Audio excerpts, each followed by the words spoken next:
자, 13장 반추와 식별입니다. 빨리 끝낼게요. 한 30분 내로. 반추는 기도 응답이라고 할 수 있는 기도의 결과에 대한 관심보다는 결과의 이런 과정에 관심을 둔다. 예. 기도의 결과가 아니고 내가 이 기도를 어떻게 했는가, 기도에 무슨 일이 있었는가 되돌아보는 것을 말합니다. 그 기도 과정에서 하나님이 어떻게 작용하시고 개입하시고 있는지 식별하기 위함이다. 반추 들어보는 것은 하나님 무슨 일을 어떻게 하셨는지 되돌아보기 위한 것이다.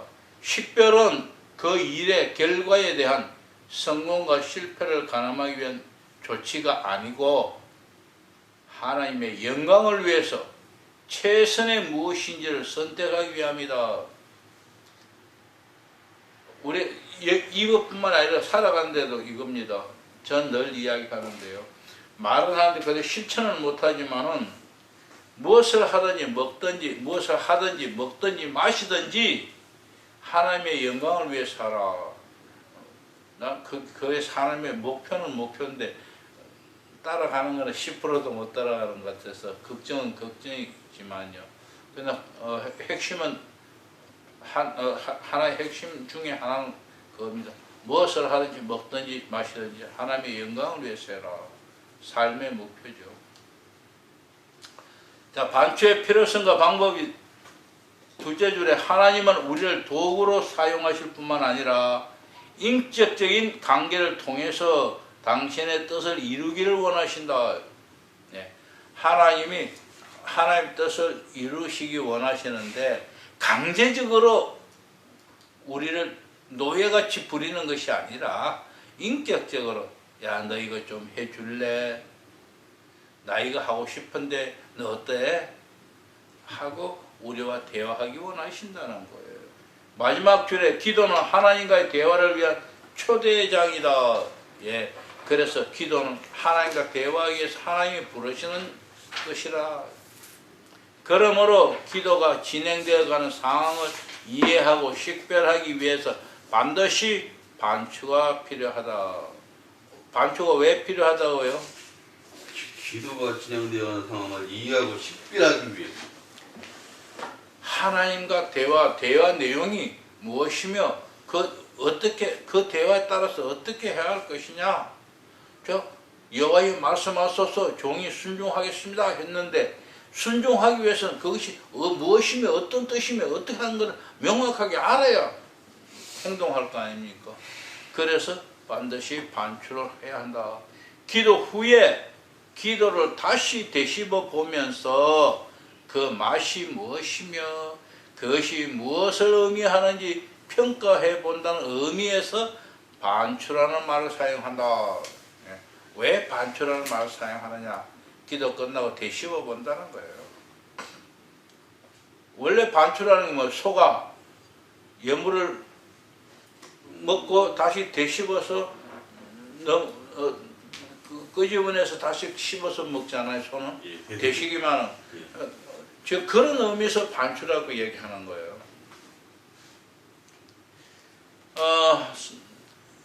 8줄 내려가면 기도가 내 뜻을 이루는 것이 아니고 찾았습니까?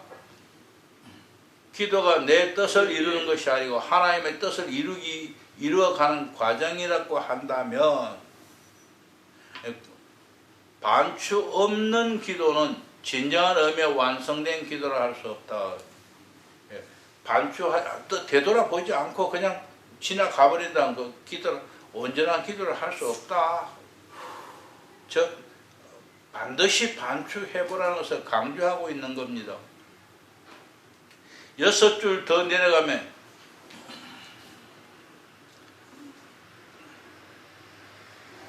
각각의 기도는 띄워야 하는데 동일한 내용의 축적이 아니고 하나님과 교제의 진전을 바라보는 연속적인 과정이어야 한다. 기도는 매일 같은 내용을 기도해서 쌓아두는 것이 아니다.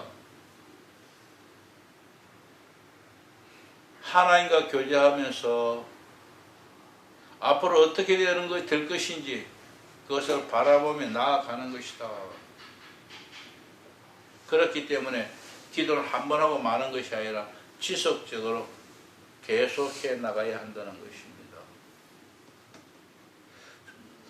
넉 줄 내려가면 기도 후 경험을 반추할 때 우리는 무엇보다 하나님과의 관계에서 성숙 정도를 발견할 수 있다.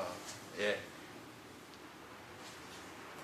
그래 보면은 조용히 되돌아볼 때 나는 그랬구나. 전에는 이랬는데 지금은 이렇게 하고. 그래서 이것들 우리 하나하나 기록해 놓은 것들 기도 노트를 보면은 객관적으로 내가 어떠해 왔구나 변화되어 오는 것을 볼 수 있을 것입니다.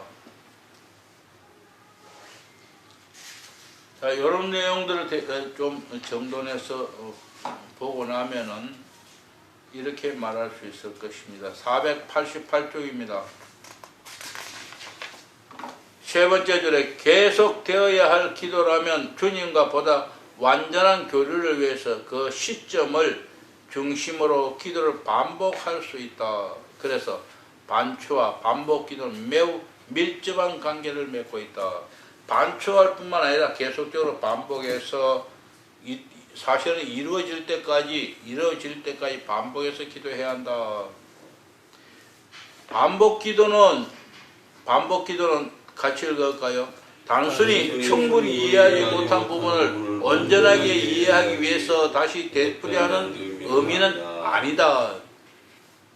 반복한다 해서 그것을 복습하기 위해서 예습하기 이런 기도가 아니란 뜻이죠. 그러면 뭐냐? 두 줄 더 내려갑니다. 석 줄째, 반복이란 잘 되지 않는 부분을 완전히 새롭게 하는 것이라기보다는 이전에 얻은 통찰력이나 영성적 위안 혹은 영성적 고독 등을 근거로 하여 미완성된 주님과의 교제를 더 깊이 있게 하기 위한 것이다. 왜 반복하느냐? 다른 말로 표현하면은 하나님과 더 깊은 관계를 유지하기 위해서, 더 깊게 하기 위해서다. 자, 보십시오. 제가 그냥 우리 목사님하고 그냥 한마디 뚝 던지고 가는 거 하고, 그 다음 목사님하고 물어보고 또 이야기하고 또 다시 이야기하고 하는 거 하고 어떤 차이가 있습니까? 더 친밀해지. 툭 던지고 가는 것은 들어도 그만 안 들어도 그만이에요. 들으면 좋고 안 들어도 그만이에요. 그러나 두 번, 세 번 이야기하면 반복적으로 이야기하는 것은 뭐냐? 꼭 해주기를 원하는 마음이 있는 거예요. 그리고 이것은 내가 강제가 아니고 동의를 얻어내기 위해서 반복하는 거예요. 그냥 툭 던지는 거는 해도 좋고 안 해도 좋고, 이것은 어떤 의미에서는 무의미한 이야기가 되겠지만, 그러나 반복하는 건 뭐냐? 내가 이렇게 해주기를 원하는데 당신이 그렇게 해줄 수 있겠느냐? 동의했으면 반드시 해야 되기 때문에. 그래서 우리는 하나님 앞에 반복기도 중언부언이 아닙니다. 반복기도는 중언부언이 아닙니다. 많은 사람이 반복기도 하니까 이루어질 때까지 반복기도 하니까 그 중언부언, 우리 집사람이 그러더라고요. 기도는 반복을 해야 한다. 이루어질 때까지 얘기하다가 그 중언부언 하지 말라고 해서 맨날 같은 기도 계속 하라느냐. 그래서 아니, 그건 중언부언이 아니다. 왜? 내 목적은 이건데 하나님 앞에 이야기했는데 이루어질 때까지 당신은 나한테 한 번 이야기하고 안 하면 그냥 포기해버리냐? 당연히 이야기 내가 안 들으면 두 번, 세 번 자꾸 나 꼬시잖아. 꼬시라서 당신 목적 달성하잖아. 똑같다. 같은 소리 자꾸 반복해서 자기 목적 달성하는 거예요. 그래서 그건 중언부언이 아니다. 반복이다. 그런 의미에서 받아주시면은 똑바른 바른 이해일 것입니다. 글자보다는. 밑에서 다섯째 줄에 반복 기도는 이전에 있었던 경험을 자세히 들여다보면서 이미 시작된 주님과 교제를 보다 깊게 하고자 하는 것이 가장 중요한 목적이다. 예. 그 관계를 더 깊게, 왜 인격적인 하나님이라는 전제 조건입니다. 모든 것이.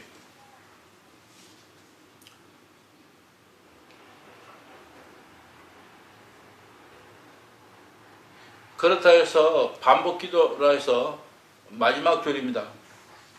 반복이라 할지라도 이전에 있었던 이 경험이나 감정에만 집중할 필요는 없다.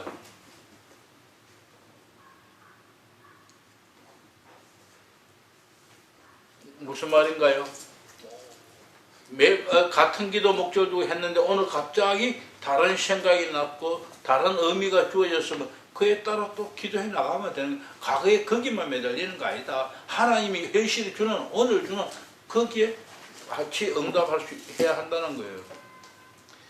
자, 한참 더 내려옵니다. 한 10줄 정도 더 내려오면 기도를 반추하는 과정에서 가장 소중하게 여겨야 할 부분은 기도의 내용이 아니고, 자, 잘 보세요.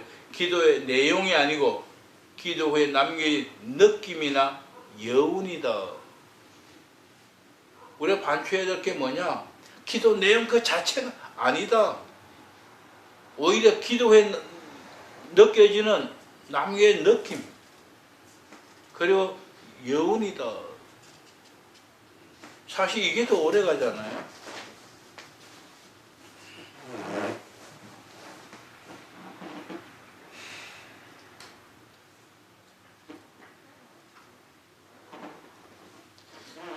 자, 반추할 때에, 우리가 반추해 볼 때에 이렇게 표현했습니다. 밑에 다음과 같은 항목을 기준으로 반추를 해갈 수 있다 해놓고 첫 번째, 두 번째, 세 번째 그렇게 표현되어 있습니다. 6가지로 표현하고 있는데요. 첫 번째, 주님과의 접촉이 어느 부분이었는지 확인 작업이 필요하다. 제일 중요한 건 하나님과 내가 접촉이 있었느냐 없었느냐. 이 접촉은 꼭 부닥쳤다는 이야기가, 하나님 앞에서 내가 보았다면, 하나님과 대화가 됐다면 접촉한 거죠. 두 번째는 주님과의 접촉점이 확인되었으면 그 친밀감의 정도는 어떠했는가. 하나님이 뭐라고 말씀하셨거나 보이거나 들려주시면은 그것이 어느 정도 깊은가, 혹은 어느 정도 가까운가, 얼마나 친밀한가, 이 정도를 봐야 된다. 세 번째는 490쪽에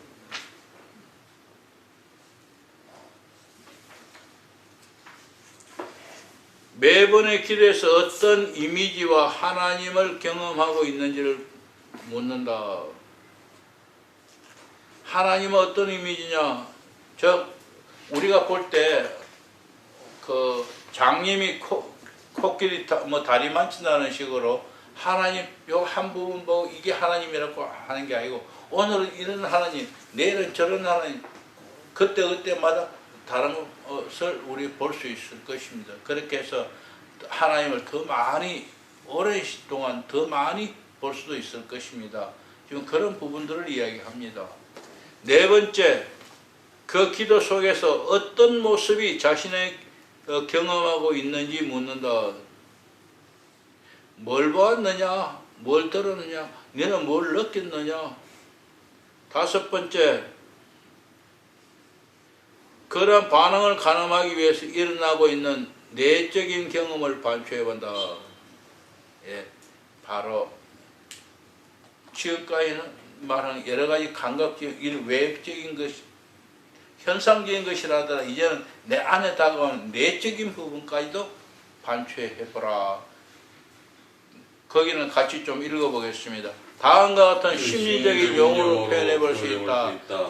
환희가 있으냐, 기쁨이 있으냐, 슬픔, 이어, 확신, 혼돈, 투명해진 갈등, 사랑, 정업, 만족, 불만, 평안, 불안, 조급함, 초연함, 낙상, 어려움, 위로, 분노, 두려움, 열망, 좌절, 용기, 담대한 희망 등이다. 예, 이런 것들이 있는가 없는가, 내가 이런 것 느꼈는가 안 느꼈는가 등, 나는 무엇을 느꼈는가, 무엇을 보았는가.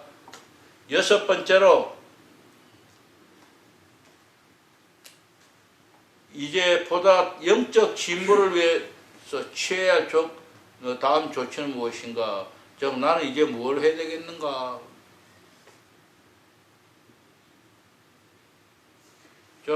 기도가 어떻게 마무리되었는가를 살펴보라. 그 다음에 같이 있습니다. 반출을 위해서 너무 많은 시간을 할애하지 않도록 한다. 기도 후에 보다 분명하게 남긴 흔적을 중심으로 잠시 생각한 후에 느껴지는 대로 흘러가는 생각대로 기록하는 것이 좋다. 너무 매달리지 말고 판단해라. 그리고 기도 시간에 시간 나는 대로 조용히 더 기도할 수 있기 때문입니다.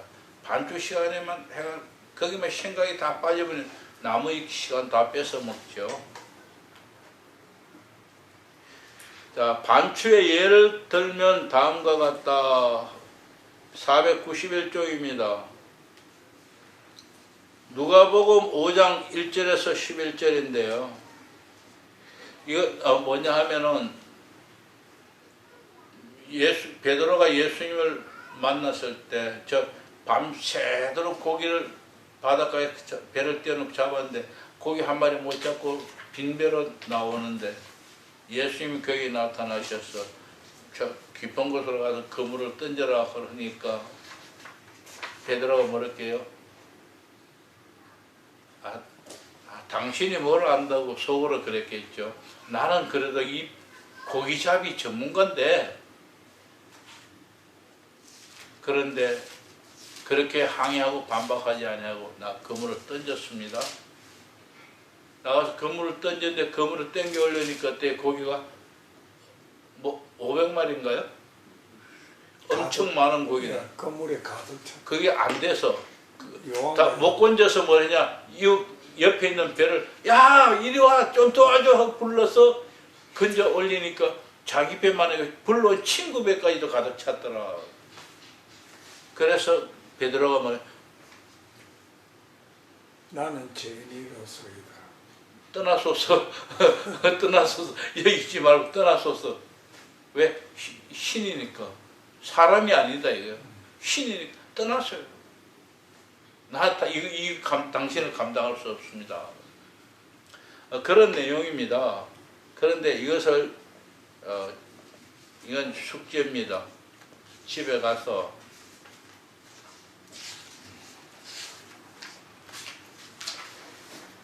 (495쪽까지) 한번 읽어보십시오. 세 가지입니다. 마가복음 16장, 그 다음에 요한복음 20장 읽어보고요. 이 내용을 적어오라는 이야기가 아닙니다. 묵상을 해보고. 왜 제가 묵상을 하냐? 여러분 기도 중에 조용히 이것을 묵상하면서 이렇게 자꾸 느껴보십시오. 그리고 나서 조용히 기도 끝나고 반추해야 되겠지만은 평소에 하면 지금까지 실력 다 합쳐서 한번 정리해 보십시오. 그러면은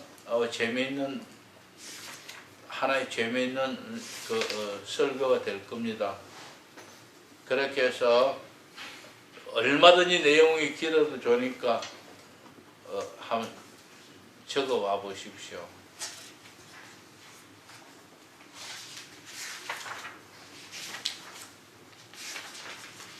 저도 읽다가 한참 웃기도 하고 그랬습니다. 야, 내가 참 무식한 놈이라고 해봤거든요.